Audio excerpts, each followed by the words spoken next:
we've caught on completely that everything that's introduced into this reality from a technological level is plagiarized from the spiritual aspect of things. Hence the terms that the hair is the antenna, the camera is the eyes, etc.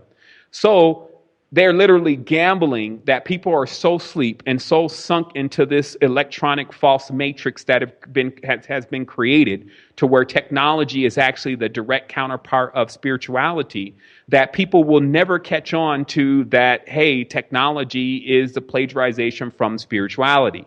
However, since I'm onto that, that means that I'm analyzing every single wave of new technology, be it virtual reality, be it augmented reality, etc., to then decrypt and decipher it using the code to the matrix, and then seeing, oh, here's the spiritual aspect of what that equals. And so this is going to answer major questions or give us formulas. It's not just going to answer questions. It's going to give us formulas of how to reverse engineer false matrices in our own consciousness.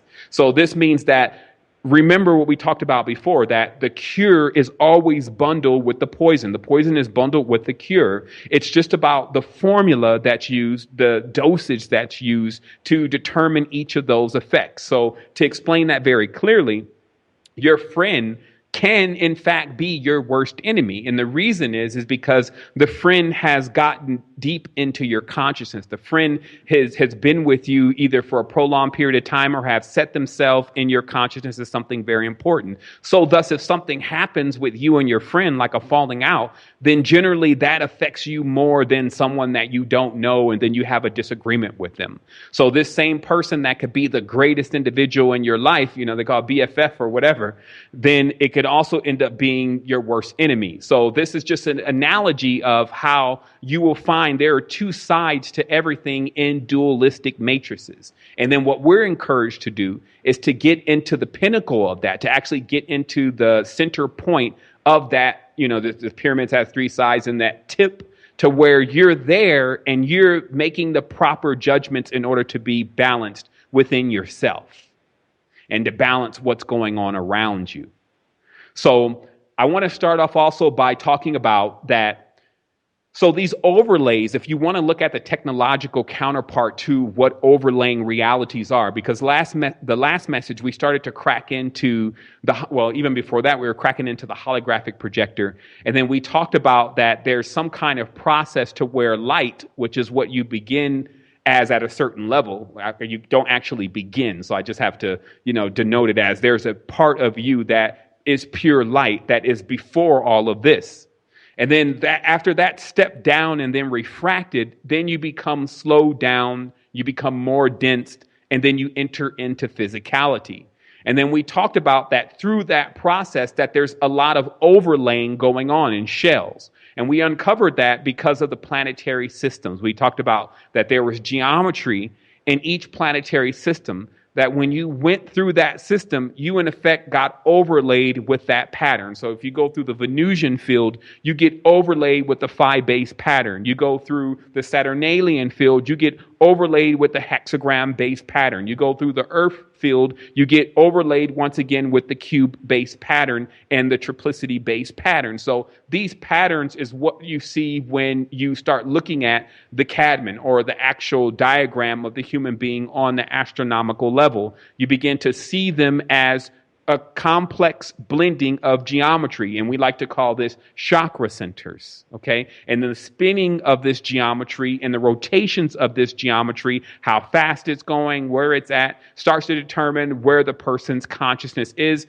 and what they're aware of, what spaces they can get into, and what spaces they're excluded from. So we've gone through all of that. If anybody may be clueless to this topic, you may want to jump into the university and get these lessons 101 and then start to really speed up your consciousness. But this is stuff that we've already gone through.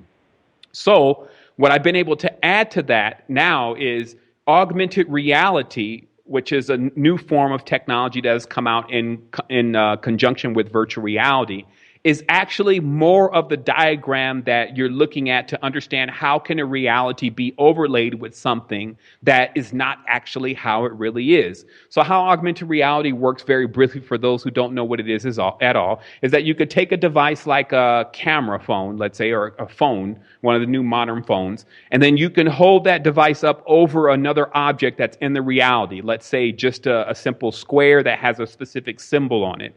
And then when you look through the phone's camera at it, so you're seeing it on the phone, it appears as something entirely different.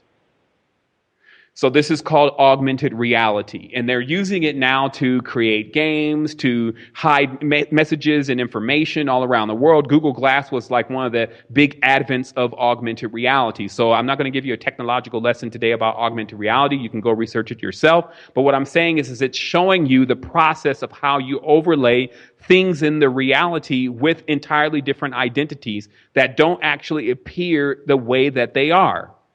So when we want to cross that back over to spirituality, what we have to see is that process is how this reality works. And you know that because when you do any kind of massive chakra opening, you see plants as they really are. You see animals as they really are. You see people as they really are. You see the emission of light coming from them. You see the movement, and you're even able to perceive that there's some level of in-depth communication coming from these subjects. So this means that when your chakras are not open, hence you're slowed down or into the matrix illusionary frequency, you don't see that. You actually see this, oh, well, that's a planet just sitting over there in the corner. Or, this is a dog. Dogs are dogs. They don't have any mind, reason. They have a little reason, but they're not as advanced as human, etc. You get to make these judgments and these statements based on the filter that you're seeing things through. But in the event that you happen to open up the chakra centers and get rid of those overlays and shells that have been put over your filters and your consciousness, then voila, you actually are able to see what's really there. Okay, so that's once again a great example of how augmented reality is actually what's occurring on a day-to-day basis. And it's not as technological as them firing these huge beams and mirrors or any of that, because this has been going on for thousands, or we don't even know, an uncounted level of time. But it's actually the utilization of the collective frequency field, meaning the field that we all share that transcends space and time. It's the use of that to keep the reality in this low, dense vibratory frequency by showing us death, telling us it's the end, giving us this whole dismal approach to how the reality really works, keeping us under some kind of possession in the tense to that we belong to something else like the king or the parliament, this kind of thing. So we now are encouraged to begin to look at a lot of the stuff that we've thought is so airy and so hyperdimensional as being literal and something that's going on in our reality if we can interpret it properly.